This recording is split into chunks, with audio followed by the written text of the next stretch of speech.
दोस्तों आपने सुना होगा कि इस दुनिया में वही लोग बहुत आगे बढ़ पाते हैं जिनका दिमाग तेज होता है। इस वीडियो की सबसे खास बात यह है कि इसमें आपको अपना दिमाग तेज करने के लिए यानी कि ज्यादा इंटेलिजेंट बनने के लिए एक भी ऐसा टिप या ट्रिक नहीं बताया जाएगा जिसमें कहा जाए कि आप सुबह बादाम खा लो या इतनी बजे उठो, इतनी बजे सो जाओ। लेकिन इसके बाद भी वीडियो के एंड तक आप अभी की तुलना में ज्यादा तेज बन जाओगे। और दोस्तों मैं बड़े कॉन्फिडेंस से ये बात कह सकता हूँ कि आप में से अधिकतर लोग तेज होने का ठीक से मतलब भी नहीं जानते होंगे। जब भी आप सुनते हो कि यार वो लड़का बड़ा तेज है, वो लड़की बड़ी तेज है, तो आप में से अधिकतर लोग यही सोचते हो कि या तो वो बंदा पढ़ाई में तेज है या फिर बात करने में तेज है, जबकि तेज होना इन सबसे बहुत अलग है। तो दोस्तों तेज बनने के लिए आपको सबसे पहले ये समझना पड़ेगा कि तेज दिमाग का मीनिंग क्या होता है। तेज दिमाग का मीनिंग है ज्यादा इंटेलिजेंट होना।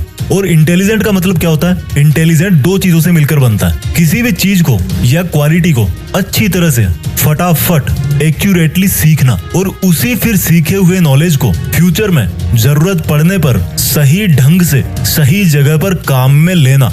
सिंपल वर्ड्स में समझाता हूँ, यानी कि अगर आपने इन दो चीजों में महारत हासिल कर ली कि सीखना क्या होता है और उसको काम में कैसे लिया जाता है, तो लोग आपके बारे में यही बोलेंगे कि यार ये बंदा ना भाई सच में इंटेलिजेंट है। किसी भी चीज को सीखना और काम में लेना सुनने में बहुत ही छोटे लग रहे हैं, लेकिन यही वो दो चीजें हैं जो सक्सेसफुल लोगों को एक नॉर्मल आदमी से अलग बनाती है। तो मैं आपको सीखना और काम में लेना एकदम खुल्लम खुल्ला बताऊंगा, एकदम सिंपल वर्ड्स में बताऊंगा। सबसे पहले बात करता हूँ सीखने के बारे में कि क्या सीखें और कैसे सीखें। दोस्तों इंग्लिश के अंदर एक कहावत है कि master of all jack of none, यानी कि अगर आप सब कुछ सीखना चाहोगे तो कुछ भी ठीक से नहीं सीख पाओगे। कहने का मतलब है अगर आप ये सोच रहे हो कि इस दुनिया का हर तरह का टैलेंट, हर तरह का ज्ञान मैं अपने दिमाग में भर लूं और फिर इंटेलिजेंट कहलाऊंगा, तो मेरे भाई आप बेवकूफ हो। मुझे एक बात का आप जवाब दो, आपने अभी तक अपनी लाइफ में जितने भी बड़े लोगों का नाम सुना है, उन बड़े लोगों में से कितने ऐसे लोग हैं जिन्होंने एक से ज्यादा फील्ड में अपना नाम कमाया है? आपको शायद ही ऐसा कोई सक्सेसफुल इंसान मिलेगा जिसने फुटबॉल में वर्ल्ड कप जीता हो, उसी बंदे ने म्यूजिक के अंदर भी ऑस्कर अवार्ड जीता हो, और फिर उसी बंदे ने कोई साइंटिफिक आविष्कार भी किया हो। मेरे भाई जो बंदा इंटरनेशनल फुटबॉल स्टार प्लेयर है ना, उसने सिर्फ और सिर्फ फुटबॉल के मैदान में पूरी उम्र पसीना निकाला है। जिस बंदे ने म्यूजिक में ऑस्कर अवार्ड जीता है, उसने हर दिन और रात सिर्फ और सिर्फ म्यूजिक के अंदर ही लगाया है। जिस बंदे ने किसी नई साइंटिफिक चीज का आविष्कार किया है, उसने हमेशा अपना टाइम अपने साइंटिफिक एक्सपेरिमेंट्स में ही लगाया है। और यही वो एक चीज है जो उनको उस फील्ड में एक आम आदमी से बहुत ज्यादा इंटेलिजेंट बनाती है। हमेशा यही सोचना है कि जो काम मैं अभी कर रहा हूँ, मुझे नहीं पता पास्ट में क्या हुआ था, फ्यूचर में क्या होगा, वो सब मैं बाद में देख लूंगा।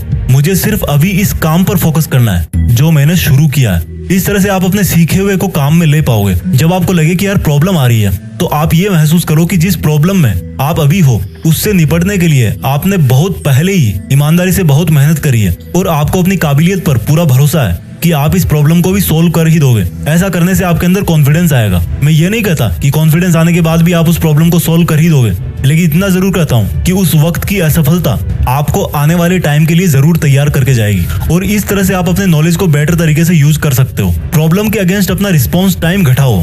किसी भी प्रॉब्लम को जितना शुरू में सोल्व कर दोगे ना, फ्यूचर के लिए उतना ही अच्छा होगा, क्योंकि जैसे जैसे टाइम ग्रो करता है प्रॉब्लम की साइज भी बढ़ती रहती है। जब भी आप अपने नॉलेज को यूज करते टाइम अटक जाओ, तो इसमें कोई बुराई नहीं है कि आप फिर से अपने नॉलेज के, अपने प्रैक्टिस के मोड में वापस जाकर उसको सुधारो। दोस्तों ध्यान रखना, सीखना और उसको काम में लेना, ये दोनों प्रोसेस हमेशा पैरेलल ही चलती है। ऐसा नहीं कि आप कुछ सीखने के बाद फिर कुछ नहीं सीखोगे। इसलिए जब भी आपको लगे कि यार मेरी ट्रेनिंग में या मेरी प्रॉब्लम सॉल्विंग एबिलिटी में, मेरी ग्रोथ में कोई कमी रह रही है, तो आपको फिर से लर्निंग को और मजबूत बनाना है। दोस्तों आपने कई बार सुना होगा कि जब पहले सर्कस में किसी नए शेर को लेना होता था, तो शेर के बच्चे को लिया जाता था, क्योंकि ये माना जाता था कि अगर बड़े शेर को लेंगे तो उसको सिखा नहीं पाएंगे। लेकिन इंटेलिजेंट बनने में ऐसा बिल्कुल नहीं है। आप चाहे लड़का हो चाहे लड़की हो, आप चाहे 20 के हो या 60 के हो, आप हमेशा अपने आप को ज्यादा से ज्यादा इंटेलिजेंट बना सकते हो। और अगर आपको मेरी बातें सुन के ऐसा लगा कि आप में भी कोई खूबी है, आप भी ऐसा कुछ जानते हो जो हर कोई नहीं जानता, तो मेरा यकीन मानो आप भी एक तरह के इंटेलिजेंट हो। उस इंटेलिजेंस को और बढ़ाओ। और अगर आपने अभी तक अपने अंदर ऐसी कोई खूबी नहीं ढूंढी है, तो कोई एक चीज फिक्स करो,